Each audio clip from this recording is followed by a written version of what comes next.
Bem-vindos a mais um programa do Cultura Ilimitada ao vivo no Animax. No Animax, Rua da Praia Shopping, Porto Alegre, capital, porque Porto Alegre é demais. E nós vamos ter uma conversa aqui com o Marco. Marco, se apresenta, Marco? Boa tarde. Eu sou o Marco, né? Eu sou cosplayer, sou fisioterapeuta, sou formado em artes plásticas e, principalmente, né, o motivo de eu estar aqui é que eu sou um grande fã dos X-Men, né? Então a gente vai começar esse papo, né, falando sobre, nessa edição especial de X-Men, e vamos começar falando...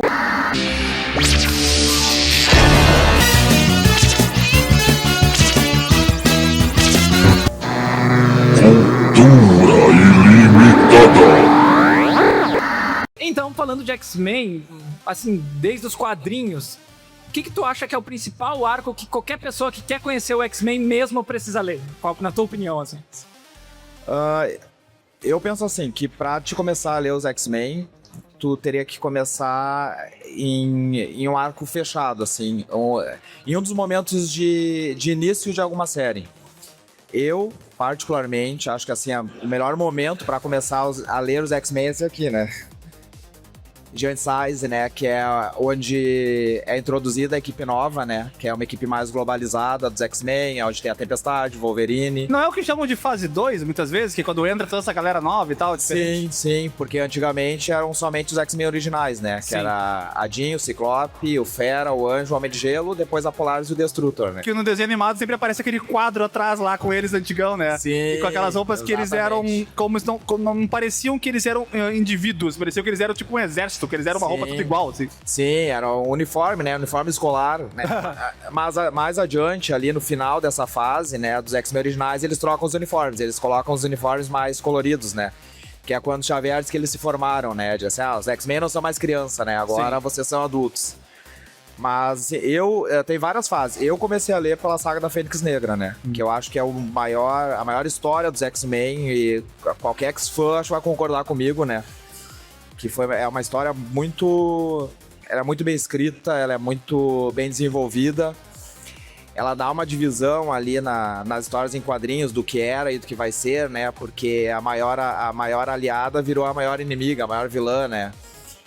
E a história, ela é fantástica, assim, ó, eu recomendo que quem quiser começar a ler X-Men é um bom momento, é a saga da Fênix Negra. Foi aonde eu comecei, né, e dali eu não larguei mais. Aí depois eu fui montando quebra-cabeça, né, fui buscando as outras histórias, né, as histórias mais antigas, mais atuais e hoje tô aí. É que a porta de entrada de quadrinhos Marvel e DC é uma coisa complicada, porque eles sempre tem as mini sagas, mini histórias e tem as mega sagas, só que tudo, ele sempre pega algo no meio. E é sempre, como eles mexem com tudo, com magia, com ficção científica, e X-Men, eu acho que é uma das histórias da Marvel que mais mexe com tudo, né? Quando ele começa a mexer com viagem no tempo, que ele despiroca a full, tá ligado? Sim, confunde toda a cabeça, né? Tem até uma brincadeira do Sociedade da Virtude, de uma sketch, que chega um personagem que já deveria ter morrido, né? Eles, não, mas eu ressuscitei. Não, peraí, tu ressuscitou, mas aquele cara ele já tinha ressuscitado. 2 ressurreições no mesmo mês e apocalipse zumbi. Aí, tipo, começa a atacar um monte de cara que deveria ter morrido, sabe? Mas, e revertendo a pergunta, qual o arco que tu acha de quadrinhos que seria o mais complicado de uma pessoa começar hoje, sabe? Eu li essa história, mas além dela pressupor que tu já leu outros arcos, ela ainda tá trazendo uma mensagem que ou é muito datada, ou é muito... eu não quero usar a palavra agressiva, mas ela é muito intensa, assim, para um leitor que tá recém começando. Qual tu acha que é o arco que mais se identifica com isso? Que tipo, o cara começou a ler nesse arco, talvez ele não vá continuar, sabe? Eu acho que talvez seja ali pela uma das fases dos X-Men onde eles tinham muitas equipes que a gente chama de franqueadas, né? Que eram muitas equipes X, né? Que X-Force. Eu acho que esse é um momento que talvez um leitor que fosse começar a ler, não tivesse nem contato, se confunda mais, né? Eu peguei uma vez pra ler acho que era da X-Force, que tinha um nome múltiplo. X-Force, eu acho? Sim. Não é X-Factor. X-Factor. X-Factor, e daí eu peguei uma revista da X-Factor e uma da Excalibur, que já é uma outra equipe com o Noturno e a Kitty Pryde com o dragão. Então tu fica... Onde é que tá isso aí? Onde é que encaixa? Porque geralmente tu pega a referência do desenho animado, né? Desenho animado ou dos filmes, e às vezes tu pega os quadrinhos... coisas completamente... Porque eles já estão em outro nível. Porque o desenho animado, ele tenta pegar um resumo, né? Ele resume as sagas e pega uma coisa mais antiga, né? Os quadrinhos, eles estão lá na frente. Já aconteceu muito mais coisa, né? Sim, é que ali pelos anos 80, né, final dos anos 70, teve muita divisão das equipes, né? Divisão não, né? Teve muitas outras equipes X. E o que aconteceu? Assim, pra mim o Excalibur foi algo que me confundiu muito a cabeça, porque aqui no Brasil, né, quando o Excalibur foi lançado, eu acho que foi antes, as histórias dos X-Men ainda estavam atrasadas dos Estados Unidos, e quando veio pra cá o Excalibur não era o momento em que a equipe surgia aqui no Brasil. Então a Kit, o Noturno, eles ainda estavam nos X-Men e eles lançaram uma outra revista. Então era algo que confundia. Mas como assim? Sabe? Talvez por isso que eu acho que seja um momento mais complicado, seja esse das divisões das equipes, né? Pela minha experiência. Mas o que eu acho que o mais importante é quando a pessoa que quiser iniciar a ler, pegue ali num desses momentos.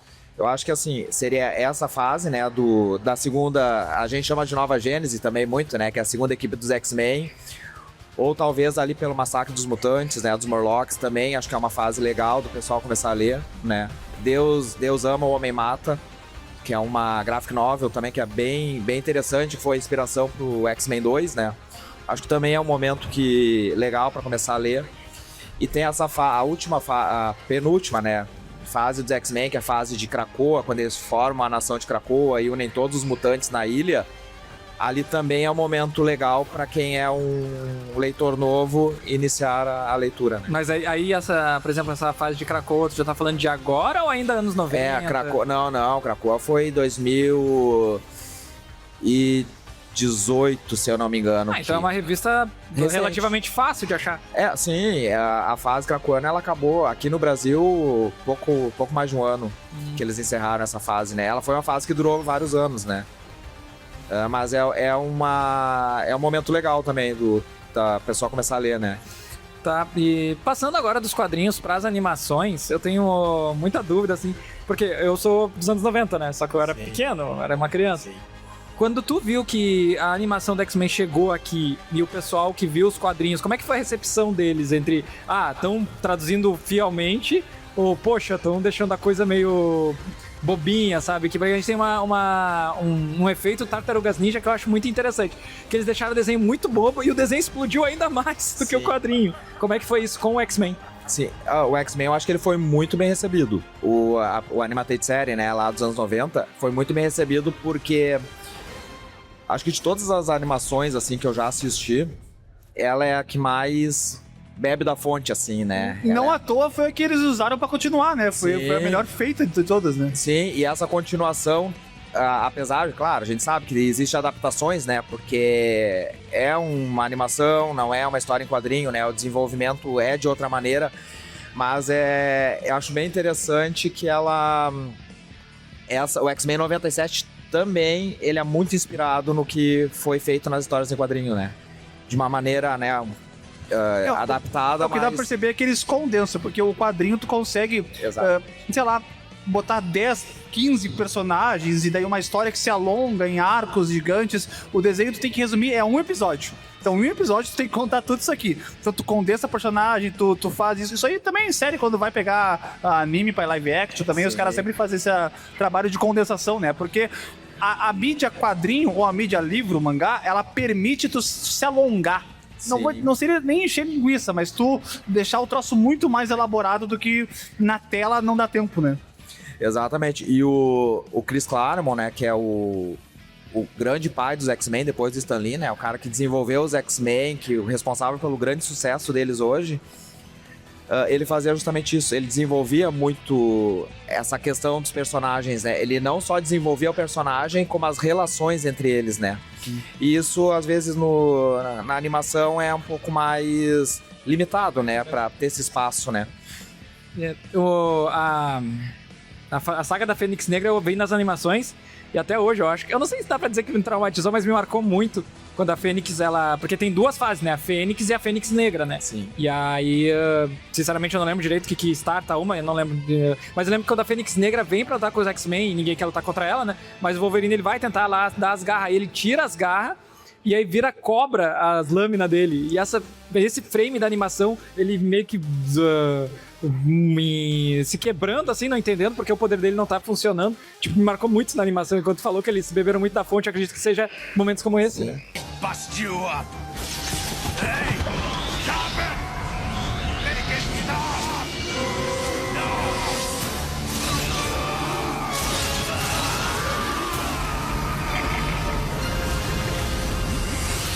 Sim, e a saga da Fênix Negra na animação, né, dos anos 90, eles foram muito fiéis, assim. Não são 100% fiéis, né, óbvio, né, mas eles foram muito fiel, assim, ao que foi feito nas HQs, né. Isso, eu lembro, quando eu assisti pela primeira vez, me brilhava os olhos, assim. Nunca imaginei que eu fosse ver isso aí numa animação, sabe. Até hoje, né, sempre que eu volto e revejo, pra mim é algo fantástico, assim. É que sempre é uma história de peso, tu pegar um personagem que faz parte dos protagonistas e transformar ele em vilão, né? Tu pega a própria DC, que fez isso com o Hal Jordan, quando bota o Superman maligno. Tu pegar o protagonista, agora, no próprio Dr. Doom, que vai ser o Robert Downey Jr., sempre pegar o protagonista e transformar em vilão, isso dá uma carga dramática muito maior. Ainda mais que ela era o trisal ali, né? A disputa do Wolverine com o Ciclope, né? Sim, o Wolverine sempre foi, né, apaixonado pela Jean Grey, né, desde que ele entrou pros X-Men. Falando até de Wolverine, tu acompanha X-Men como um todo ou tu tem alguma preferência, tipo, pelo Wolverine ou algo do tipo? Porque o Wolverine ele é um personagem que destaca a parte, né? Que tem a série... Vários X-Men têm a sua revista própria, o Gambit, Noturno, acho que quase todos chegaram a ter alguma revista própria em algum momento. Magneto, nem que seja minissérie, né? Mas o Wolverine é um que ele durou, né? Que ele se destacou tanto que quando foi pra cinema, ele virou o protagonista. Né? O desenho animado, antigamente, ele não era o protagonista. E tanto que chegou a ter um desenho animado onde ele, junto com os filmes, na mesma época dos filmes, que era Wolverine e os X-Men. Como é que tu enxerga isso, esse negócio do Wolverine chegar a um ponto dele começar a apagar o resto da equipe? Eu gosto do Wolverine. Ele é um personagem que eu gosto muito, né? E eu acho que faz jus também, assim, a fama que ele tem, mas também eu acho que às vezes acaba saturando, né? É igual o Deadpool, né? Quando começa demais, acaba saturando o personagem. Wolverine teve uma época que ele fazia parte de todas as equipes da Marvel, né? Inclusive dos Vingadores. Né? Então aí fica aquela coisa assim, mas ele tá nos Vingadores, ele tá no X-Men, ele tá no X-Force, ele tá em Madripoor, sabe? Ele tá em todos os lugares, né? Eu particularmente, acho que acaba saturando um pouco. Mas eu gosto do Wolverine. O protagonismo dele no filme é algo que eu acho que, vamos dizer assim, que deu certo, porque depois ele ganhou até, né, filme solo, né? Filme solo, com uma continuidade, teve o velho Logan. Foi bem aceito pelo público. Só que eu acho que o X-Men é X-Men, não é Wolverine, né? Sim. Então, quando tu coloca um personagem à frente e toda a equipe atrás, pra mim, eu não acho muito legal. Até porque personagens interessantes são que não falta no universo do X-Men, né? Então, por exemplo, pode falar. Não, se for desenvolver assim também, dá um exemplo, pega ali a animação e tu quiser desenvolver um arco pra cada personagem, como eles fizeram nos anos 90, né? É possível, sabe? E tem histórias muito legais, assim, direcionadas a cada um deles, né? Sim, eu acho que dois pecados que o X-Men faz, não importa a adaptação. Uma é pensar que, os três primordiais ali que realmente tem histórias boas, o que tem, né? O Magneto ali, agora nessa nova animação teve o julgamento dele, que foi maravilhoso, eu achei muito bem adaptado. Mas, cara, tu tem lá o Mancha Solar, que se eu não me engano, tu pode me corrigir ou não, ele foi o primeiro personagem a ter o casamento gay nos quadrinhos, tipo... Não foi o Mancha Solar? Não, é o Estrela Polar. Estrela Polar, Sim. Desculpa. Que daí, então, tem personagens que eles têm realmente muita carga, pra quem conhece um pouco mais, sabe? Só que, claro, a gente quer que isso vá ao público. Só que parece que existe um pouco de medo deles irem um pouquinho mais além, sabe? Pensando no cinema, né? O que eu vejo no cinema. Eu acho que aonde um personagem é bem aceito, eles começam a sugar demais, né?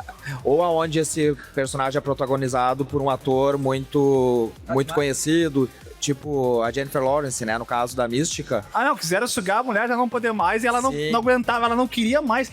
Tu vê a cada filme o desgosto dela, não quero estar aqui. No último filme, assim, ó, me coloca qualquer maquiagem rápida de tirar e me mata. Não, me coloca pouquinho de maquiagem e me mata rápido. Sim, ela criava tudo que era empecilho, né? E eles sempre cediam às exigências dela, né? Não, e ela, assim, ó, no primeira classe, até que os caras deram um bom argumento pra Mística ser irmã do Xavier ali. Só que depois parece que ficou forçado, ficar empurrando ela. Ah, e trazendo ela como uma heroína, né? Como um ícone. Tipo, a Mística no filme era o ídolo da Tempestade. Sabe? Isso são coisas assim que tu vê que estão enfiando goela abaixo, né? Sim. E felizmente, eu fico muito feliz porque a gente vê que muita coisa que faz sucesso no cinema, na Marvel, não só em X-Men, né? Eles transportam pro quadrinho, né? Felizmente isso não aconteceu com a Mística, né? A Mística nos quadrinhos ela continua sendo a mesma FDP que sempre foi, né? Então, A Mística, pelo que eu entendo, ela é mais aquela coisa daquele personagem que ele não tem lado. O lado dele é ele mesmo. Né? Claro, ela fica, ela se alia ao Magneto porque o sonho do Magneto é um pouco mais parecido com o dela. Só que ela também pode trair ele de qualquer forma, assim como já... Ela não tem muita coisa de se apegar muito à pessoa, né? sim, a Mística, ela... Podemos dizer assim que ela pende pelas mutantes, que ela foi a líder da Irmandade, que tinha esse objetivo, né, mais radical, né, de defender os mutantes, mas como tu disseste, ela é completamente egoísta, né? Sim. Tipo, não espirrando pro meu lado é o que importa, né? Outro ponto que eu acho que talvez eles tenham exagerado um pouco na Mística nesse novo reboot aí, nessa nova história, foi porque na antiga ela era basicamente o camaleão do Magneto, né? Cara, eu acho que, agora tentando puxar um pouco na memória, ela mal tinha fala. Tipo, alguém fez uma coisa que não esperavam, virava era Mística, sabe? Mas isso aí tem uma explicação também, né? Tá aqui os dois. No filme X-Men 1, a Rebecca Holmes não era atriz ainda, né? Então ela era uma modelo muito famosa. Então quando ela foi convidada a fazer X-Men, teve isso, né? Tipo, não teria fala. Seria mais fácil pra ela, né? Depois, na continuidade, ela foi tendo mais diálogos, né? Mas em X-Men 1, não. No X-Men 2 tem uma parte que o Noturno fala pra ela, você sabe copiar até a voz, então ela só repete a voz dele, até a voz. Sim, e o que tu disseste também, é uma mística totalmente diferente a da Jennifer Lawrence e da Rebecca, né?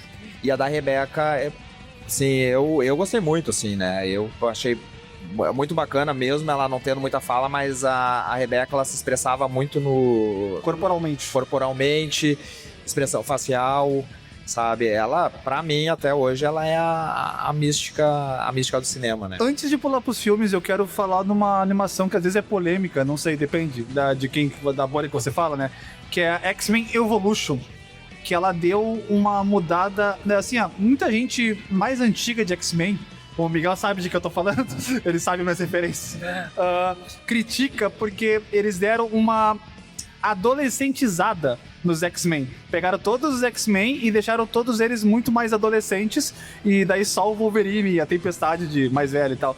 Não é muito diferente do que aconteceu no X-Men Apocalipse, o filme que a Mística tá lá de líder do X-Men e tá todo mundo adolescente ali, né? Sim. Mas como é que tu viu essa animação? Porque tu já é um fã mais antigo de X-Men. Eu cheguei a ver, eu vi que eu era muito novo aquela animação dos 90, li um pouco dos quadrinhos, né? Mas os quadrinhos consideram uma coisa à parte, né?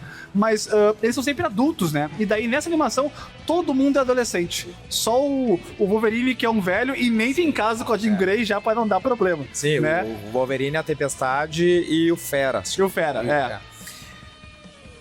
assim, eu me desconstruí muito, né? Eu era muito radical, assim, quando eu era mais jovem. Era muito resistente, assim, digamos, o nerdola, né? Tipo assim, não, isso não pode. Como assim? Eu não gostava. X-Men, assim, me pode dizer, isso aí não é X-Men, isso aí não é X-Men.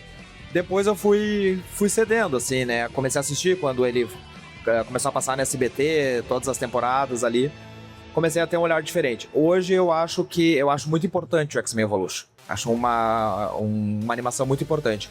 Ela muda ali o conceito dos personagens, né? Que são adolescentes, eles não estudam na escola Xavier, né? Eles estudam na escola regular. Mas, assim, eu acho que ele foi bem importante pra levar os X-Men pra pra galera daquela geração. Eu conheço muita gente que hoje fala assim, eu conheci os X-Men e X-Men Evolution. E é tão engraçado que tem um desenhista... Eu sou fã de X-Men por causa do Evolution, principalmente. Sim. E tem o desenhista, o Lucas Werneck, né? Que ele desenha os X-Men atualmente, né? Pra Marvel. E ele teve na Comic Con RS aqui, também na CXP, e uma vez eu tava conversando com ele e ele disse isso, que ele conheceu os X-Men, quando ele via X-Men Evolution, o sonho dele era desenhar X-Men. E daí aquilo ali foi mais um ponto que eu parei pra pensar, você olha a importância dessa animação. Então eu acho que o fato deles trazerem os X-Men a serem adolescentes é que eles queriam conversar com esse público. Eu acho que não só adolescentizaram, né? Só não rejuvenesceram os personagens. Todo o universo de X-Men ele foi adaptado numa linguagem mais jovem, sabe? Todo aquele lance de racismo, ele foi muito menos sutil, eles já não falavam, né? Ah, não, porque nós mutantes a gente não consegue conviver aqui. O Noturno, isso ficou muito nele também por causa do holograma que ele tem ali, né? Ele falava, não posso ficar sem ser dessa forma. Sabe, todo aquele peso religioso que ele tem, ali não tem, sabe? E realmente eles adaptaram para um público muito mais jovem, que era a época que o Gabriel tinha 13, 14 anos, sabe? Então pra gente era muito legal ver, poxa, eles estão indo pra escola, eu também vou, sabe? Sim. E essa conversa, assim, com o público mais jovem sempre teve no X-Men, né? Porque se a gente parar pra pensar, assim, o X-Men, o Animated Série de 90, né? Da década de 90... O primeiro episódio é quando a Jubileu entra na equipe, né? Isso. Então já tem essa conversa, sabe? É uma adolescente, sempre tem alguém pra se identificar. Inclusive a própria Lince Negra, né? Kit Pride, quando eles introduzem ela nos X-Men. E aí, Marco? É pra trazer isso, né? Pra trazer essa identificação mais com o público mais jovem. E eu acho bacana. Hoje eu gosto muito do X-Men Evolution. Sabe que ali na última temporada que fala do Apocalipse, que mostra a origem do Apocalipse. Sim. Pra mim, aquilo ali, quando eu vi aquilo ali também, foi outra coisa que me brilhou os olhos também, porque se pegar a HQ ali, a Ascensão do Apocalipse, eles adaptaram muito bem, é muito semelhante. Inclusive, a adaptação do X-Men Evolution, da origem do Apocalipse, eu acho mais bacana, mais fiel ao original do que do X-Men 97. Porque os X-Men não estavam lá, né? Quando o Apocalipse se acendeu, né? O 97, no caso, o dos anos 90, né? Não é agora. Não, atual. Atual. Porque nos anos 90 eu lembro que ele só aparece. Sim. Tipo, ele já existe. Pelo que eu sei, é porque a história, o Apocalipse, ele apareceu nos quadrinhos, só que não tinha uma origem dele. Ele só falava, eu sou antigo, sou o primeiro mutante, mas não tinha, eu sou do Egito, essas coisas. Esses detalhes não tinha. E daí quando saiu o X-Men nos anos 90, ele só aparecia também. Ele era um dos viajantes do Bishop, né? Sim. A história do Dias do Futuro Esquecido era disso? Não. Não, tô confundindo. Mas, e daí...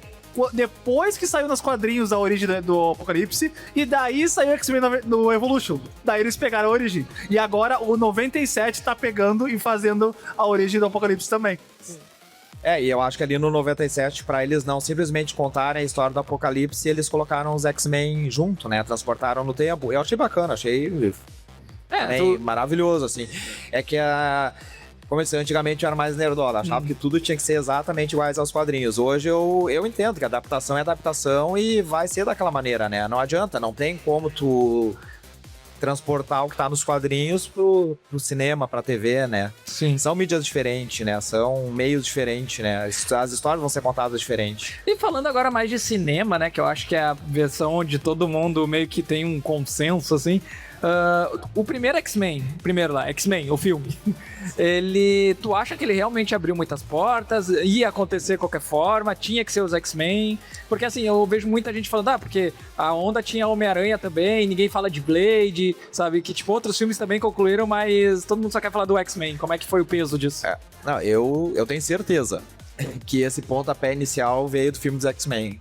O X-Men, o filme é o primeiro. Eu gosto muito desse filme, eu sei que tem muita gente que não gosta, que se incomoda, mas pra mim, assim, ele pode não ser o melhor filme dos X-Men, mas é o que eu mais gosto. É o melhor filme que dava pra ser feito naquela época. Sim. Se eu pensar bem. Porque assim, o que acontece? Tem o Homem-Aranha, mas o Homem-Aranha, ele foi lançado, o Homem-Aranha que realmente deu boom, né? Ele foi lançado depois do X-Men. Foi depois? Foi, acho que foi 2002, o Homem-Aranha 2002 e o X-Men 2001. Foi 2000. O Blade não é bem uma sacada de herói, né? É algo mais... E o X-Men, além de trazer... Claro, nós tínhamos outros filmes de heróis, né? Tinha o Batman, tinha o Superman, né? Mas é que o Batman e o Superman, assim como, sei lá, o Zorro ou qualquer... Eles, assim, ó... Teve aquela época que teve aqueles filmes dele. Não era uma onda de... Não era um gênero. Era os filmes do Batman. Agora, os filmes do Superman. O contrário, na verdade. Não tinha uma onda de filmes de herói. Tinha sim, porque quando o Batman... Desculpa, a gente sempre discute. Quando tinha o Batman, ele saiu em 80 e poucos, depois saiu uma onda de heróis góticos. Porque depois saiu o Corvo e o Darkman, entendeu? Que vieram muito na mesma pegada. O Hulk, o Hulk. Mas pode continuar, Marco. Sim, Mas não era filmes de super-heróis, era uma onda dark. Era diferente. Tá. Continua. Mas assim, então, aproveitando o teu gancho pra falar da importância dos X-Men, né? O porquê que os pessoal discute do Blade, de outros heróis. Mas aí, como tu disseste aí, teve aquele boom, aquela onda com Batman, né? Em heróis mais dark, aquela coisa mais sombria. E o X-Men, diferente do Homem-Aranha, que vem um pouco depois, ele trouxe uma equipe, né? A gente vê uma equipe no cinema é diferente. Tu trabalhar com uma equipe do que trabalhar com o Superman. Entendeu? E acho que aquilo ali realmente, tanto é que o filme, eles não tinham grandes expectativas, ele não teve grande orçamento, ele teve um diretor que não era tão... na época, né, não era um grande diretor, o Bryan Singer, né? O elenco também não era um grande elenco, o Hugh Jackman, tudo, ele explodiu. Era tudo ali. início de carreira, né? Era tudo início. Eu agora não recordo o nome do ator que fez, a gente sabe, ele era um lutador de luta livre, então eles... Sim, então eles pegaram, assim, o elenco, vamos ver o que dá, assim, né? Claro que apostaram, né? Porque ninguém vai lançar um filme no cinema sem apostar no retorno. Mas acho que o retorno foi muito maior do que eles esperavam. Tanto é que o X-Men 2 veio com muito mais orçamento, com muito mais qualidade. E logo depois a gente começou a ver se formar os Vingadores, né? Sim. Então, obviamente que não vou dizer que foi a Marvel, que a Marvel só fez os Vingadores por causa dos X-Men, mas que isso teve uma influência, que encorajou a Marvel a fazer essa equipe de heróis, né? Com certeza sim, né? E deu tempo de maturar, né? Porque eu acho que esse filme, se tu pegasse exatamente o mesmo filme e lançasse, sei lá, em 96, não ia. Sabe? Ele precisava dos quadrinhos, ele precisava da animação, ele precisava de tempo pra chegar até aqui, pra gente conseguir criar a expectativa de quando disser X-Men filme eu quero ver, sabe? Eu acho que tudo foi construído, né? A grande importância das animações, né? Aquela coisa... É até uma coisa meio estratégia capitalista que eu tô falando, mas tu faz um produto para o público infantil gostar, para daí quando tu fazer uma versão adulta dele, esse público tem que estar crescido. Então o público dos anos 90, que viu o desenho animado, ou do Evolution, tem que ter crescido para tu lançar o filme e eles gostar. Então tu tem que maturar o tempo. Fora que também tem essa X-Men, ele tem toda essa questão de a sobriedade de filmes, porque eles não queriam... Eles tinham que se levar a sério demais. Então, aquela questão do colã amarelo que eles não usam, né? Usam tudo de preto, tudo sóbrio, meio tático. Ele não pode ser um troço. Não pode ser quadrinhos, não pode ser herói demais, que não fica gritante. Então, vamos. Agora que tá na moda, né? O He-Man, o Street Fighter, o Mortal Kombat estão com tudo colorido. Mas naquela. Até os X-Men, né? Voltaram a usar o uniforme amarelo, azul, assim, bem brilhante. Que naquela época, as pessoas que viam o filme não iam. O Hugh Jackman de amarelo e azul e amarelo não ia funcionar naquela época, ia ficar infantil demais, ia ficar parecendo o filme do Libélula. Mas Sim, talvez fosse algo que não funcionasse, né? E tem uma questão mesmo, eu acho que foi tudo maturado, né? Até o X-Men chegar nas telas do cinema. Porque eu lembro que uma vez eu li uma entrevista de Stan Lee, que perguntaram pra ele por que até hoje nunca fizeram um filme do Homem-Aranha. O Stan Lee falou, porque Hollywood ainda não tá preparado para trazer os efeitos de fazer algo que seja de qualidade e colocar na tela. Né? De repente, mais Mas o Japão já estava preparado lá com o Tokusatsu do Homem-Aranha. Tokusatsu do Homem-Aranha é maravilhoso. E sobre o X-Men, acho que ele chegou no momento certo. E tudo foi construído, assim, porque ele popularizou muito com a animação, né? E o filme saiu menos de 10 anos após a animação. Acho que a animação foi até 97, né? O filme saiu 3 anos depois, então foi mais ou menos isso, né? Foi preparando o público foi crescendo, chegou na hora, vamos colocar no cinema. E o X-Men 1, ele é muito um estudo de caso de quanto o orçamento pode te deixar bem pra fazer um filme, sabe? Porque, claro, ele era pouco, né? Eles fizeram pouquíssimos efeitos. Pra mim, um dos únicos defeitos desse filme é o Groxo. Eu não gosto. Eu acho surreal o Groxo conseguir. Eu acho que ele bate na Jean, na Tempestade, e depois a Tempestade dá um raio e frita ele. Mas eu acho muito... Deixa eu acabar de falar. Aí... Não, mas eu acho que é legal que eles pegaram... Não, a gente tem pouco, a gente não vai arriscar. E aí eles põem o Magneto, que muita gente fala, em vez de botar o Magneto tem a idade certa, mas ele não é bombado, tá ligado? Ele é magrinho. E é como o Vert tinha que ser.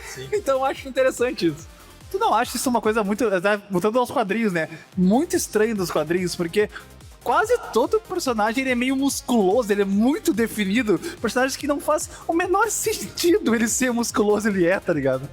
Sim, o padrão de beleza, né, da época, né, é o padrão de saúde, né. Inclusive os próprios uniformes coloridos, né, que são bem famosos nos quadrinhos, eles vêm por causa do circo, né. Ah, não sabia. É, assim, no circo ali, os artistas de circo, eles usam colorido por ter porte atlético, né, então isso também remete muito, né. A cueca por cima da calça do Sim, e sobre o Magneto, o Magneto ali do Ian McKellen, eu acho ele fantástico, porque... Sabe que quando, Nerdola, né? Quando lançaram o filme e anunciaram que ele seria o Magneto, eu torci o nariz, né? Disse assim, como assim, Magneto? Pô, o cara dessa idade, não sei o quê. Aí teve um amigo meu, na época eu fazia um curso de história em quadrinho, e um colega meu lá do curso falou assim... Mas o Magneto, ele é uma pessoa de mais idade, né? Pô, ele foi um cara lá que ele era... Ele é sobrevivente do local. Ele foi lá Ele esteve nos campos de Auschwitz, né? Sim. Quando ele era criança e tal. E eu, não, mas no quadrinho não é assim. Mas assim, no quadrinho tem uma questão, tem uma explicação pra ele não ser, né? Uma fortaleza humana. Sim, teve um período... que o Magneto tentou mexer com quem não pode, né? Ele tentou manipular um alienígena e esse alienígena se incomodou com isso e fez o Magneto voltar a ser bebê. Ah. Ele regrediu o Magneto à infância, né? E após isso, né, com o tempo... Agora eu não me recordo muito bem, o Magneto voltou à forma adulta. Só que quando ele voltou à forma adulta, a Marvel, acho até por questão disso, talvez uma explicação, né? Por que ele é tão viril, assim, se ele é um cara idoso, né? Então colocaram ele, que o corpo dele seria um corpo de uma pessoa mais jovem. Ah. Né? Então ele voltou com aquele porte. Então o Magneto tem essa explicação nos quadrinhos, né? Sim. Coisa que no filme não, né? No filme ele é o sobrevivente de Auschwitz, seguindo a cronologia da idade dele, né? É, aquela coisa de adaptação, né? Porque no filme, o que tu tem que priorizar em certos personagens? Um bom ator, uma boa atuação. É isso que tem que entregar, não é força. Porque às vezes força, tu consegue botar ele em efeito especial, sabe? Em alguma outra coisa, né? Um exemplo agora que a gente não viu ainda, mas a gente tá pra ver nos cinemas, que é o Street Fighter.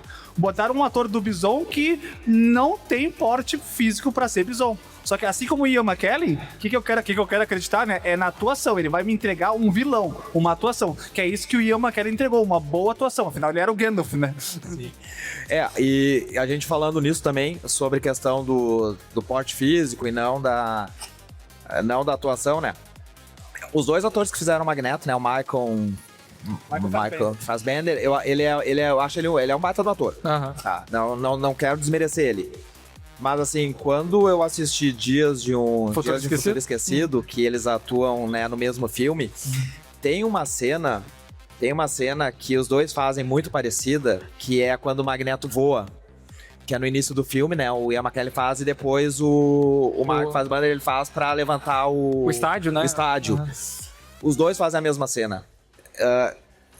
Olha a diferença. Assim, o Ian McKellen, ele traz um empoderamento, ele é quase um deus voando. Sim. O Mark Fassbender é um homem poderoso. Então, assim, quando eu vi aquilo ali, eu disse, olha só o que é esse cara, sabe? O que é esse cara? Claro, o Ian McKellen é um cara que tem, né, anos de chão, né, um baita do ator, né? Não que o Mark Fassbender não seja um baita do ator.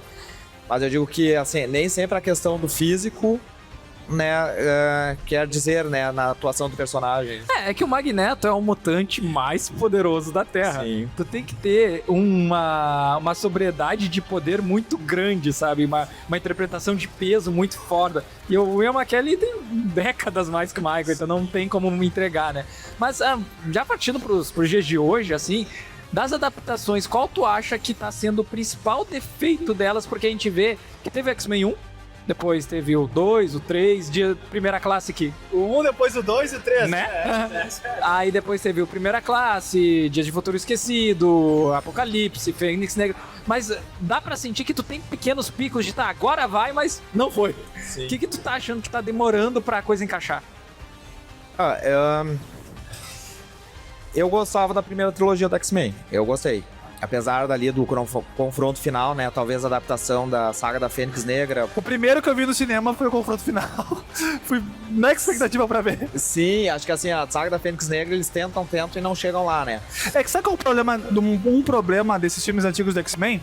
Porque eles não podem ir viajar tanto na maionese, vamos colocar assim. Eles não podem ir tanto além em questão alienígena, outra dimensão, multiverso, ou até crossover. Eles não podiam ir lá, eles tinham que estar sempre limitados, sabe? Com alguma coisa puxando eles, tá? Então, mas quem faz isso é o vilão tal, mas daí pra explicar esse vilão tem toda uma saga, então corta isso aqui. Então, é que nem o Homem-Aranha, roupa negra não, é uma guerra secreta alienígena, não, corta isso, cai do espaço e deu. É que nem a Fênix, entendeu? De onde é que veio? Tava aí. Tava aí na Jean Grey. Eles resumem isso porque eles meio que não podem, naquela época, ir além. E parece, a impressão que dá é que nos filmes novos eles estão se permitindo viajar na maionese, ir além até onde nenhum homem mais foi. É que o que a Disney fez ali com os Vingadores eu achei muito bom, né? Eles construíram tudo, agora que a gente vê algo mais perdido, sabe? Parece que eles não sabem muito bem pra onde ir. Mas ali no início, quando eles lançaram os filmes, né, individual, do Thor, do Homem de Ferro, né, anteriormente do Hulk, Capitão América, depois uniram todos os Vingadores, eles souberam construir. Talvez a saga da Fênix precisasse disso, né, eles irem fazendo essa construção. Eu acredito que em X-Men eles nunca arriscaram isso, porque eles nunca sabiam, penso eu, né, até quando duraria aquele boom. Então vamos jogando enquanto dá, né. Agora, talvez, com a Disney, né, assumindo aí a franquia, a gente consiga ver, né, um desenvolvimento mais cronológico, assim, mais semelhante aos quadrinhos, né. Mas, só, desculpa, só ali que tu tinha me perguntado, o que eu acho, assim, que de repente não ficou muito legal ali nos filmes do X-Men, eu acho que foi justamente isso, eu acho que eles se perderam ali depois do Primeira Classe, né. Parece que eles estão tentando reviver algum arco sem explicar o arco primeiro, né? E a própria origem dos heróis, né? Depois eles tentaram unir todo o elenco de Dias de Futuro Esquecido, vamos tentar consertar aquilo ali, porque a origem dos X-Men era uma, no X-Men 1, Primeira Classe já não era a mesma equipe. E põe a Moira, tira a Moira, agora a Moira é jovem, agora é velha. Sim, aí ela é cientista, aí dali a pouco ela volta como agente secreta. Aí uma Frost tá velha, tá nova no Wolverine, ela tá nova, depois fica velha de novo. Não, mas eu lembro que eu tentava encaixar numa cronologia só, aí depois eu percebi, não, tá, ok, o Dia dos Futuros Esquecido usa os mesmos atores, mas não é os mesmos pessoal. O X-Men 1, 2 e 3, eles combinam com os Wolverine Imortal e Wolverine Origins e tal, mas o Primeira Classe, ele é separado e vai até a Fênix, é outra linha. Apesar de usar os mesmos atores. E os Novos Mutantes, encaixa onde tu quiser. Sim, eu gosto daquele filme dos Novos Mutantes. Ele foi muito... Cara, eu ainda não vi. Subestimado, mas sabe o que eu gosto? Ele é bom. Eu acho que apesar de ficar aquela coisa ali de né, deles estarem no local de experiência secreto, mas eu gostei muito assim, de como os personagens foram desenvolvidos, né? Eu vi, né, que o problema dos Novos Mutantes não foi nem que ele é ruim nem bom, é que a ideia era um X-Men de terror. Aí do nada começaram, não, porque não vai fazer sucesso, quando virou um meio que suspense e ação, sabe? E aí já matou a essência da ideia do filme. Tanto é Cara, que foi isso me incomoda em filmes de heróis. Os caras não conseguem não ser um filme de herói. Eles têm que no final ser só um filme de herói. Cara, é tão assim, ok, eu te gosto de filme de herói, pode ter vários, mas é legal, vamos explorar gêneros novos. Esse filme tem heróis, mas ele é de terror, então vamos pro terror. Esse filme é de outra coisa, sabe? O Homem-Aranha no ar conseguiu fazer isso agora. Fez um herói no ar, e ele não é super-heróico, ele é no ar. Ele conseguiu se manter o tema, sabe? Multiverso da Loucura tentou ser terror, não conseguiu. Novos Mutantes, ele dizia que essa também não foi... Novos Mutantes é que meteram a mão. É que os Novos Mutantes, eles meio que se perderam, acho, na própria produção do filme, né? Ele foi adiado, acho, 2 ou 3 vezes, assim. Reescrito também. Né? Ele foi... Mas eu gosto. Eu gosto muito dos Novos Mutantes, né? Eu gosto deles nos quadrinhos. Eu queria muito ver eles, assim, ter um protagonismo, né? Eu acho que talvez o filme não seja tão bom mesmo, né? Mas eu acho que pra mim, assim, ver eles ali já Não, eu foi satisfatório. Eu acredito que o filme seja legal, vi umas partes, mas eu acredito que ele podia ter sido mais ousado, sabe? E não é nem culpa do diretor, nem roteirista, é a produtora que mete a mão, né? Vai fazer o quê? Eles estão pagando. Agora, outra pergunta que eu queria te fazer era... A gente tem dois exemplos aqui que eu queria ver a tua opinião. A primeira é os Vingadores, né? Que a gente viu agora na nova fase do X-Men 97. Eles aparecem, né? No outro ele não aparecia, isso era porque a gente sabe que Vingadores era o time C da Marvel, mas graças a 2000, o Robert Downey Jr., eles são basicamente a principal equipe, né? Talvez abaixo do X-Men, porque o X-Men por um tempo foi até, eu acho que o maior número de quadrinhos a venda era deles, né? Tinha um lance assim. Então, nessa nova apareceu o Capitão América, apareceu ali de fundo o Tony Stark, e junto com eles a gente também tem o Deadpool, que o Deadpool 3 basicamente foi todo baseado nisso, né? Ele querendo entrar numa equipe ali meio que no X-Men. Qual é a sinergia dessas equipes novas querendo trabalhar com a equipe do X-Men? O Vingadores, pelo que eu entendi, eles estão tentando encaixar aos pouquinhos pra o pessoal não estranhar tanto, né? Agora o Deadpool é chute na porta, né? Tipo, se o Deadpool tá ali, ele rouba a atenção por ser o Deadpool e pelo personagem dele ser mesmo essa coisa mais gritante. E os Vingadores, no momento que eles tiverem que entrar em ação e as duas equipes estiverem juntas, será que vai ter essa coisa de ego de qual personagem aparece mais, qual equipe vai brilhar mais? Como é que tu acha que vai funcionar? Tu diz nos Vingadores agora do Doomsday ou após, em geral? Tanto do próximo filme quanto dos próximos. Não, eu acredito que eles vão fazer mais ou menos o que é nos quadrinhos, né? Os X-Men, realmente, eles seguraram, né? A Marvel tava à beira da falência e o que vendia mesmo ali nos anos 90 foi os X-Men, né? X-Men e Homem-Aranha, né? Foram eles que mantiveram a Marvel, né? E acho que os Vingadores ganharam uma atenção maior depois do cinema, né? Eu acredito que depois que introduzirem no cinema os X-Men, né? O quarteto que já chegou, né? Eu acho que eles vão ter cada um vai ter o seu protagonismo próprio. Eu acho que eles não vão querer fazer uma disputa ou colocar eles todos em um único filme, né? Isso eu acho que acontece agora, talvez mais adiante, né? Num futuro, né? Eles façam esse crossover de novo, mas eu acredito que eles vão apostar em X-Men. Assim, e vão seguir ali com Vingadores, talvez com o Quarteto. É que agora no Doomsday, ali pelos clipes, eu tô tentando não ver trailer, eu tô tentando não criar hype, sabe? Sim. Mas pelo que eu vi, a principal cena que mais aparece é o Ciclope soltando aquele raiozão. Tem muita cara de participação especial. Não parece que ele vai aparecer no filme, sabe? Sim, não, no Doomsday eu acho que vai ser ali mais ou menos o que a gente viu lá no Multiverso da Loucura, né? Doutor Estranho, que a gente, vai... Professor Xavier, sabe? E eles chegaram ali pra morrer. Eu acho que eles vão ter... Vai ser uma participação especial, digamos assim, né? Dos X-Men. Acho que isso aí é muito pra chamar o público pro cinema, né? Que sabe que... E pra vender bonecos. Que sabe como os X-Men, tu vai encaixar eles têm um lore muito grande, muito extenso, entendeu? E ele tem uma parada que eu acho que é a mais difícil de encaixar em Vingadores, que é a questão de que qualquer um pode ser mutante. Isso eu acho que é o mais difícil de outras histórias, porque tu pega a história do... oh, meu Deus, um cara com uma armadura, tá ligado? O Hulk, um cara que fica verde. Qualquer cara da Marvel, tirando os X-Men, tá? Que tu vê com superpoderes, ele não deveria ser uma surpresa, porque em teoria você está num mundo onde o seu vizinho pode soltar raios pelos olhos, entendeu? É uma dinâmica totalmente diferente que, se tu pegar pra cronologia dos X-Men, vai desde os anos 60. Sim. Então, tipo assim, há mais de uma geração na Terra, já tem uma galera que tá nascendo com superpoderes, entendeu? Pode ser uma minoria? Pode, mas é uma minoria considerável, entendeu? Então, é muito estranho de se admirar ou até de se... aquela velha questão, por que eles odeiam os mutantes e não odeiam os Vingadores, sabe? Ou outros grupos de superpoderes da Marvel, né? Porque o mutante, no fim das contas, tá na mesma. Ser mutante não é mutante, nesse mundo as pessoas têm superpoderes, tá ligado? É carne de vaca, entendeu? E eu sempre vejo como isso é a coisa mais difícil de tu encaixar. Como é que tu vai encaixar uma história que teoricamente tá aí há muitos anos acontecendo, agora nesse mundo que já está estabelecido, entendeu? Eu só vejo a única forma do X-Men participar com os Vingadores atualmente ou eles participar especialmente como vai ser, acho que no Doomsday, tipo, multiverso, né? ou tu rebutar, tu fazer do zero com eles juntos na linha do tempo, porque como é que enfiar eles que tu vai ter que botar a história pra frente e pra trás, tá ligado?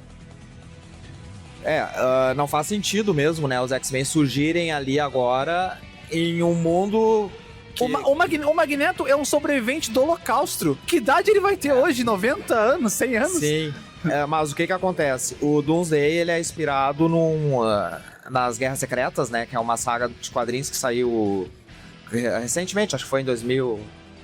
não recordo muito bem a data, né? Mas ele é uma saga mais recente. E o que ela traz? Ela traz a... eu digo Dos últimos 60 anos? Eu digo recente. Não, mas não é a Guerra Secretas aquela que o Homem-Aranha veste o uniforme negro, né? Dos anos 80. Eles fizeram uma mais recente agora, que é do Doomsday, né? Que foi inspirado. O que acontece nessa nova Guerra Secretas? Existe vários, né, universos, né? O multiverso. Inclusive o universo Ultimate, né? Que foi criado, é um deles. E esses universos começam a se colidir. Sim. Então, ali tem toda aquela questão. Tem todo o desenvolvimento da história, né? Que não vou entrar aqui por detalhes para não tomar tempo, né? Mas, no final das contas, o que acontece? Os universos acabam se colidindo, né? E nisso, o Dr. Doom toma proveito e vira o soberano, né? Ele tem ali um poder de um deus. Que eu acho que é a inspiração que eles vão usar pro filme. Após isso, né, quando termina essa saga das Guerras Secretas, tem dois universos que estão colididos, né, que é o universo Ultimate da Marvel, que é aí que eles trazem o Homem-Aranha Ultimate, que é o Miles Morales, né, pra cá, e o universo 616, que é o universo atual da Marvel. Eu acredito que talvez eles possam fazer isso, eles vão trazer uma colisão de universo, e nessa colisão, como tu disse ali, rebuta tudo, né, e os X-Men vão estar aqui porque os universos colidiram e eles eram do outro agora. Eu acho que vai ser isso. Tirando por base do que foi no quadrinho, né? O pós-crédito do Thunderbolts dá a entender bastante isso, né? Que é a nave do Quarteto Fantástico chegando no universo do Thunderbolts, que é o universo recorrente, né? Sim. Então acho que eles vão meio que fazer isso. Outros personagens vão vir fugindo.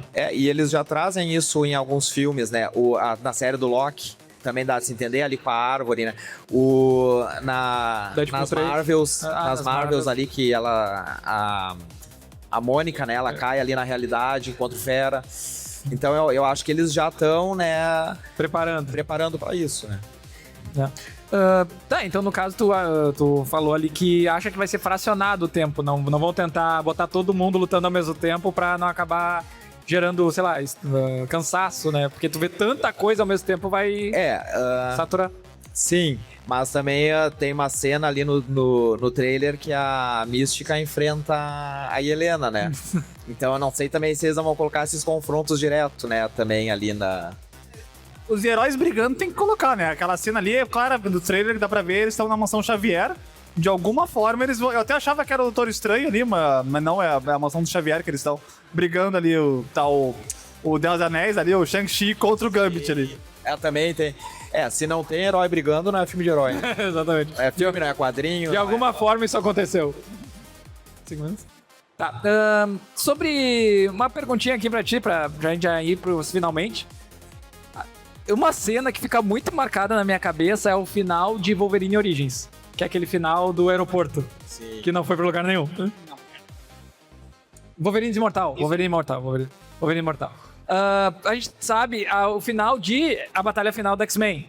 Também não foi pra lugar nenhum. Sim. Que dá a entender que o Charles passou a mente pra ele e pra outra pessoa, né? A Moira tava lá e tal.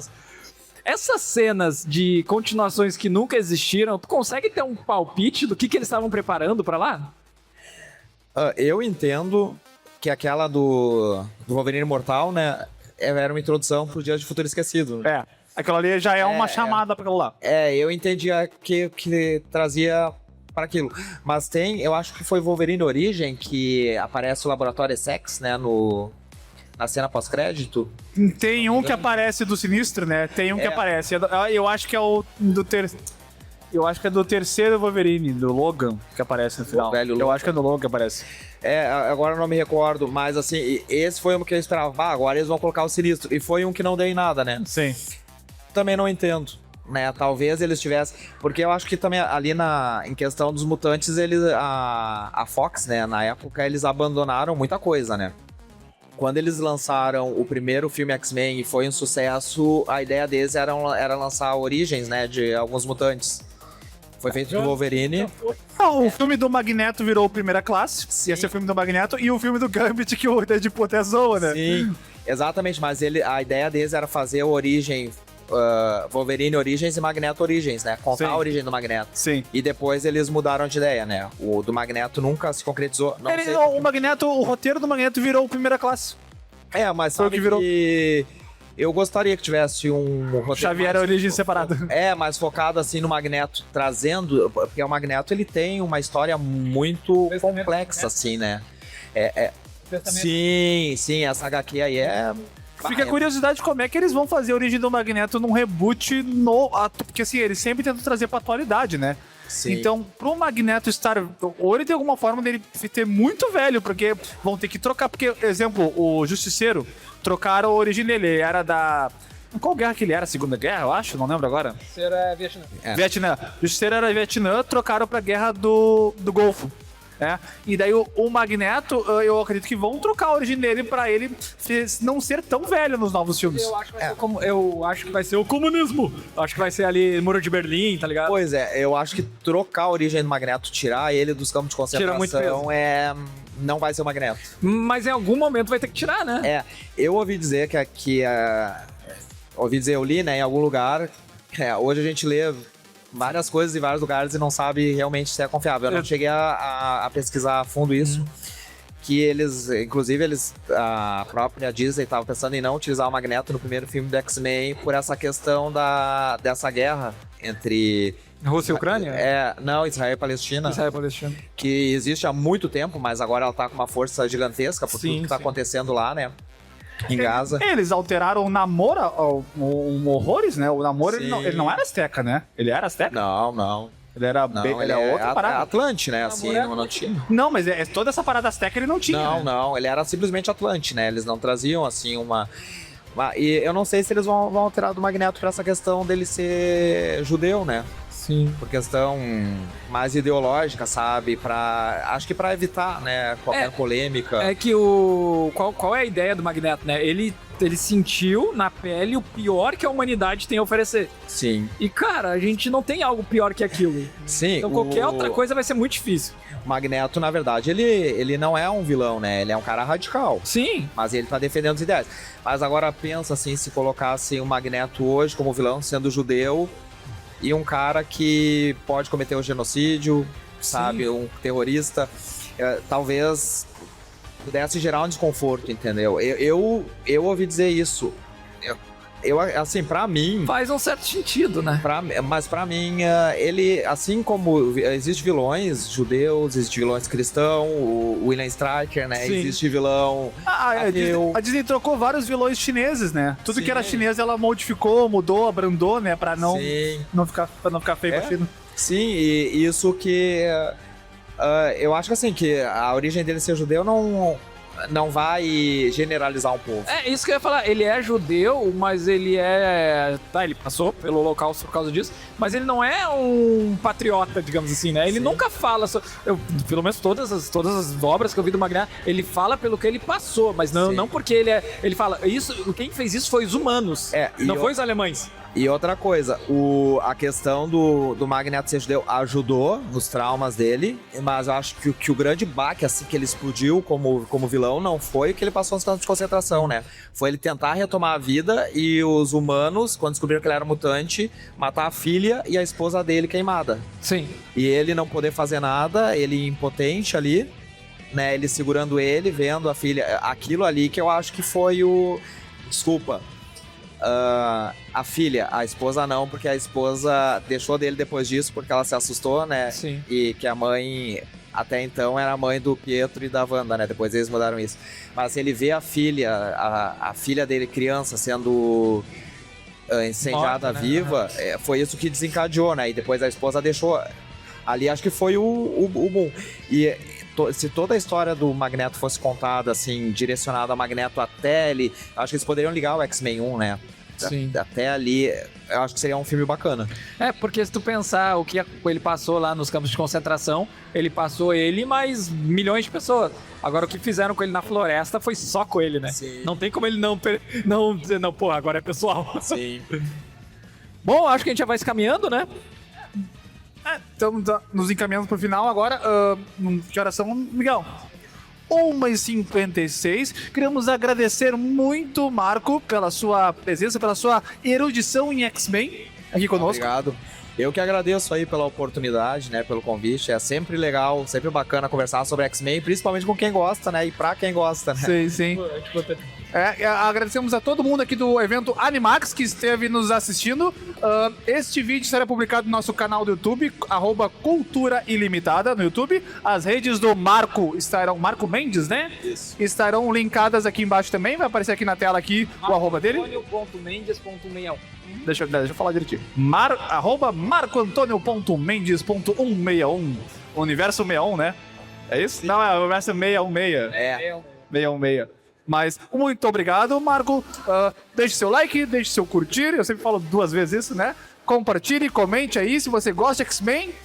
Ou algum comentário que você tem sobre alguma saga que você leu do X-Men. Siga o Marco, siga o Cultura Limitada e continuamos com o Animax. Mais alguma coisa, Miguel? Então, agradecer ao Marco, né? Deixa aí tuas palavras finais e vamos lá. Não, ó, agradecer aí pela oportunidade, né? E desculpa se talvez eu me equivoquei ou algum erro, né? Porque na hora aqui a gente dá umas bugadinhas, né? Mas qualquer erro depois a gente corrige, né? Ali nos com comentários, né? E brigadão aí. Brigadão mesmo, de coração. Tá bom. Foi uma satisfação gigantesca estar aqui com vocês. Muito obrigado. Gente, muito obrigado por daí e até a próxima. Palmas, pessoal!